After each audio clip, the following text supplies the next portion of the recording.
What's up, comic book community? My name is Joe, and this is 360 Comics. Over the last month, I have not had as much time to go out and hunt comic books in person as I would like to, so I've resorted to purchasing online. I'm going to talk about that today and kind of what the pros and cons are of buying online, as well as showing you some of the books that I've picked up, including how much I paid for them and what their fair market value is. You all probably know the drill already. Make sure you hit that subscribe button, give this video a thumbs up for a like, and leave a comment down below. And if you're not a follower on Instagram yet, definitely head over there soon and hit that follow button because you don't want to miss out on our 7,000 follower giveaway. I'm giving away this nice, high-grade newsstand copy of Batman 429, the fourth and final book of the Death in the Family run. Get in on that before it's too late. Just like every other form of buying comic books, buying them online is a double-edged sword. It has its pros, but it also has its cons. Obviously, one of the big advantages of doing so is you don't have to leave your house. You can sit there in your pajamas late at night, early in the morning, in the middle of the day, whenever you want, and you can click online and win an auction, do a buy it now, claim something in a claim sale, whatever it may be, and that comic book is going to show up a couple days later at your doorstep. You never have to leave home. Now, obviously, one of the other advantages is you can buy something from anywhere and it gets shipped to you. You don't have to be at an LCS in Kalamazoo, Michigan, going through their back issue bins if they do online sales, and you could pick up that same book and have it shipped to you.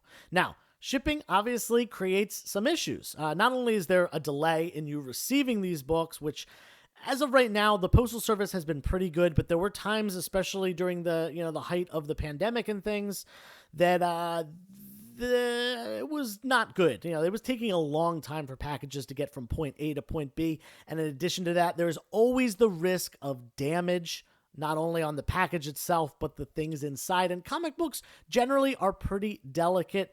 Fortunately, if you package it properly, most of the time, the book is going to get there just fine.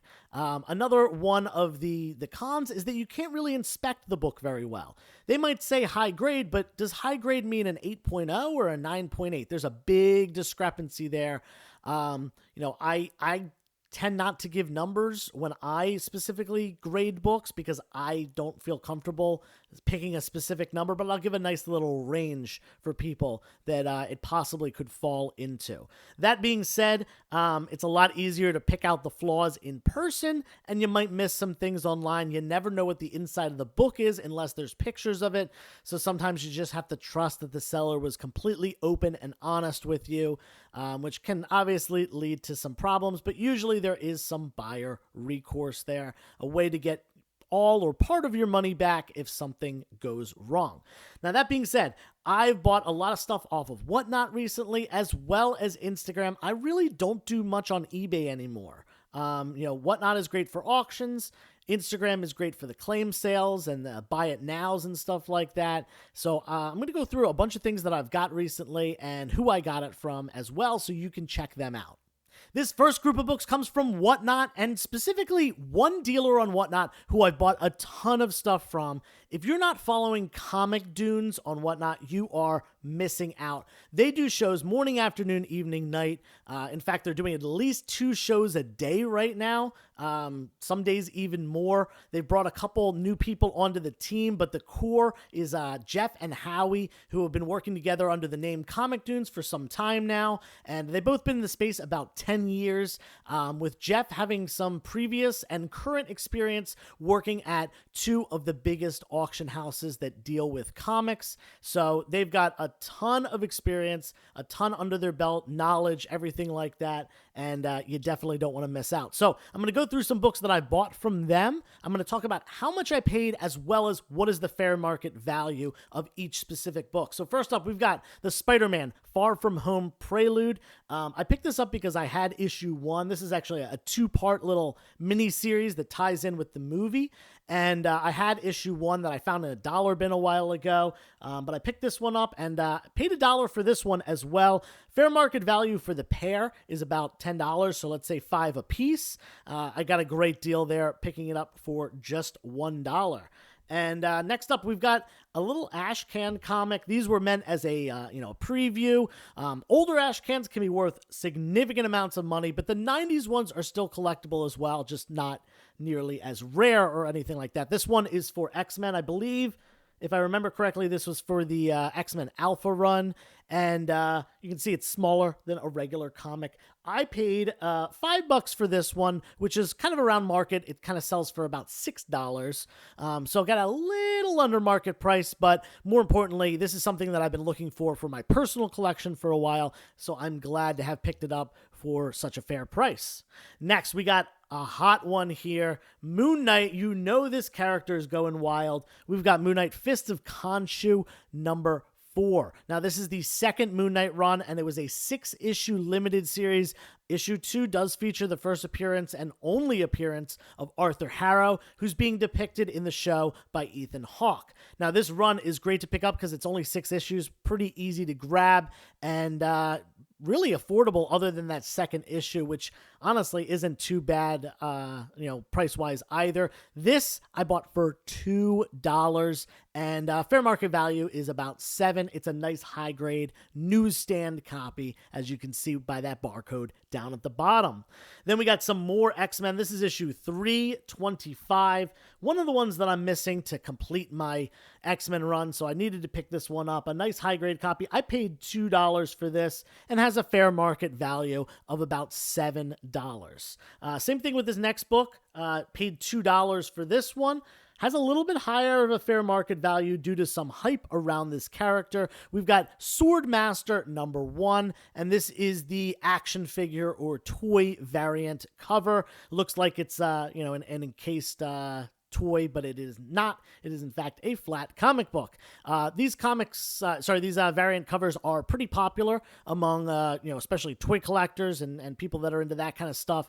I personally don't collect them, but I thought this was a great book to pick up for only $2. Fair market value on it is about $10, and Swordmaster has some ties now to being the new Iron Fist in the current Iron Fist run.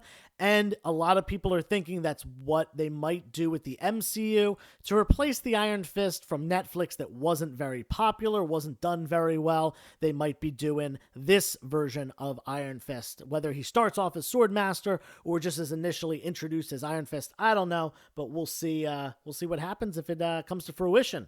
Next, we've got Infinity Gauntlet number 3. This is a key issue, minor key. It's got a couple first appearances. It is a nice high-grade newsstand copy as well. I paid $3 for this, and fair market value has it at about $10. This is just one of those classic runs. George Perez worked on it. Parts of the MCU were taken from here, and it's just a great run to pick up from the early 90s, and one that does hold very solid value rather than a lot of the 90s stuff really trailing behind due to the massive print runs. But glad to have this nice newsstand one. Now we're going to reverse it back a little bit, go all the way back to the Bronze Age, the horror Bronze Age, which is my favorite. We got Tomb of Dracula number 15. This, just like the last book, I paid $3 for, and it has a fair market value of about $10. I don't believe this is a key issue. I think this is just a filler, but it was one that I did not have in my personal collection run. So to get it for less than a third of fair market value, I am definitely happy about that. It's not in great condition. Fair market value for a better condition one is in the 20s, so kind of put this one right about 10.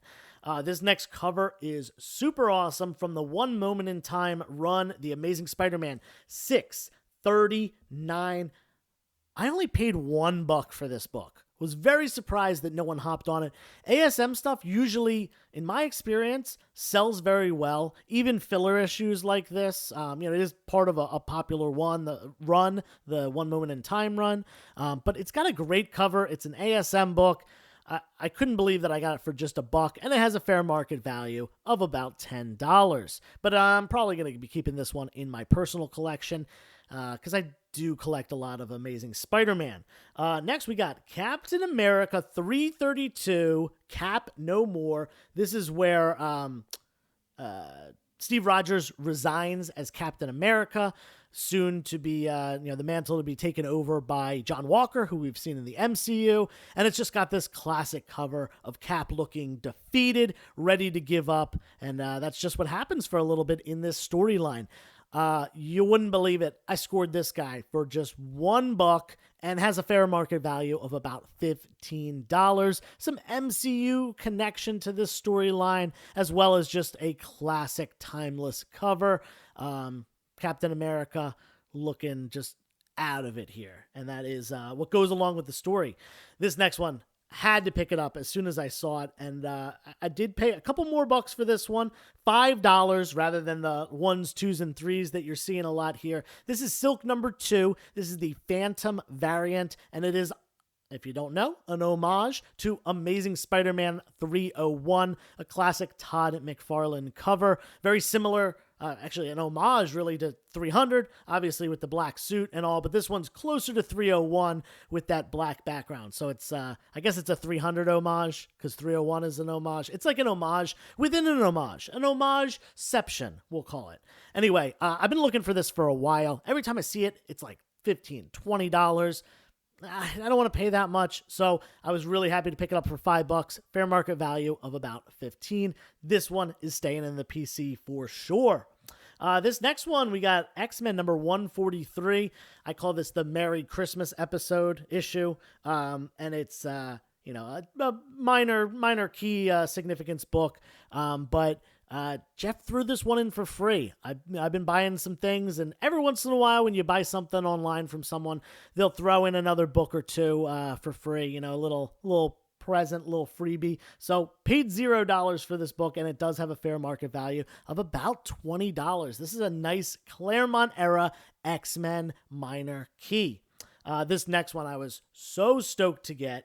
We got Tomb of Dracula 17, a book I've been searching for a while. It's a mid-grade copy, which is, pretty decent for the Bronze Age. I paid just $10 for this, and the fair market value on this book is $20. In this issue, it's got some key significance here. Blade is bitten by Dracula. Will we see that happen in the MCU? I don't know. Maybe. I'm not even sure we're going to see Dracula, but either way, just a great key to have, and if it does happen in the MCU, this book is sure to go up in value very nicely. Next, I could not believe the price that I got this book for because these are hard to find. This is Batman Beyond number 4 of 6. This is the original Batman Beyond run. It was a 6-issue limited series meant to promote the show. The first book is the first appearance of Terry McGinnis, which is, obviously Batman Beyond. He's not shown in costume yet, but the second book, the second issue, he's first seen in costume as Batman Beyond. The third issue is the first appearance of Blight. The fourth and fifth are not key issues. They are the less expensive of this run. And then the sixth issue is the first appearance of Ink. So a bunch of new characters, including Terry McGinnis, introduced in these comic books. I grew up on this, and I'm trying to collect reader copies as well as graded copies of this whole run. This actually almost completes my reader copies. I think I need one more. I think I just need issue 3 if I remember. But anyway, like I said, this is not a key, but nonetheless, because this run is so popular, it is still worth a considerable amount of money. I paid $6 for it. Fair market value has this thing at $25. That's what going price is on eBay for a raw copy. Graded ones are even more. This whole run, because it was meant for kids going along with the television show, a lot of adult readers that took care of their comic books didn't buy into it. Rather, it was picked up by the kids, destroyed, thrown away, not taken care of. So even like mid-high grade copies hold some pretty nice value just because it's hard to find this stuff out there. The print run got really low. I think the 6th issue was only 20-some thousand, 23,000, I want to say. But anyway, love to pick that up. That might be my favorite one of the Whatnot sale stuff. Now, this last book here was not from Whatnot. So that's it for Comic Dunes. Check them out. You definitely don't want to miss out. And I'm probably going to be doing some collab with them soon. I've been chatting with Jeff about, maybe heading up to visit him and helping out with some of the sales or doing something like that. So we'll announce that when the time comes. But this last book, got this one from my buddy Josh on Instagram. Josh is a guy who I met on Instagram, him and his brother Austin, and they are really into comics. They are really knowledgeable about the keys, and they are diving headfirst into collecting rather, and picking out all the stuff they want. I see them around at local shows a lot, but we initially met on Instagram, and I've done some business with them. I've sold to them, I bought from them, and we're always exchanging our keys and stuff like that. So Josh posted this really low grade ASM 11 online, and when I say really low grade, it's complete and attached, but it is definitely has gotten some moisture in there at some point. Looks like it's been water damaged. There's a lot of color breaks all over the cover of this thing.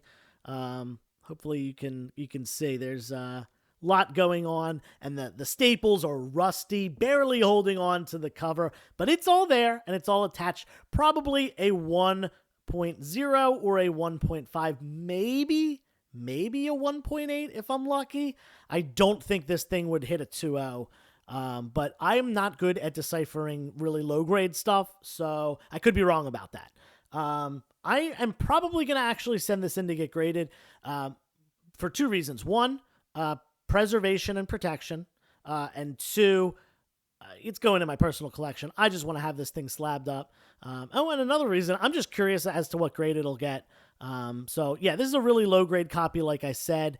A 1.8 recently sold online for $335. That was a 1.8 slab. I paid just $150 for this. Now, I'm taking the risk. It's probably less than a 1.8. It's probably more of a 1.0 or a 1.5. And, I'm taking the risk and the time and the money to grade it myself. So I think $150 was a good deal, but still within the realm of what's fair. And, Josh was happy to let it go. I think he's gearing up for his next Grail acquisition. He's recently been working on upgrading his X-Men #1, which he did recently, so congrats to him. Go follow him. I'll put his Instagram name down there. And I'm so happy to have this. By the way, I forgot to mention the key significance of this book. Not only is it an early ASM book, issue number 11, it's the second appearance of Dr. Octopus. His first appearance, astronomically expensive, very hard book to even find, let alone take home due to the cost of it. And this is just a great secondary key. It's also the first appearance of Bennett Brant, which is Betty Brant's brother. Say that 3 times fast. That's a difficult one. Anyway, I'm stoked. I'm so happy to have this. Definitely staying in the personal collection. So thank you to Josh. Thank you to Jeff and everyone else over at Comic Dunes. These were some awesome books that I acquired via the internet recently. And, I think I'll do this. I think I'll do a breakdown of stuff that I've ordered online recently. And look out, because I want to talk more about Whatnot in the future. I think I'm going to do a video about tips for buying on Whatnot. I think that would be beneficial to the community because I've found some things that really work well for me. Anyway, thank you guys for your time. Appreciate it. Hit that thumbs up for a like. Leave a comment down below. And of course, until next time, turn the page, wash your hands.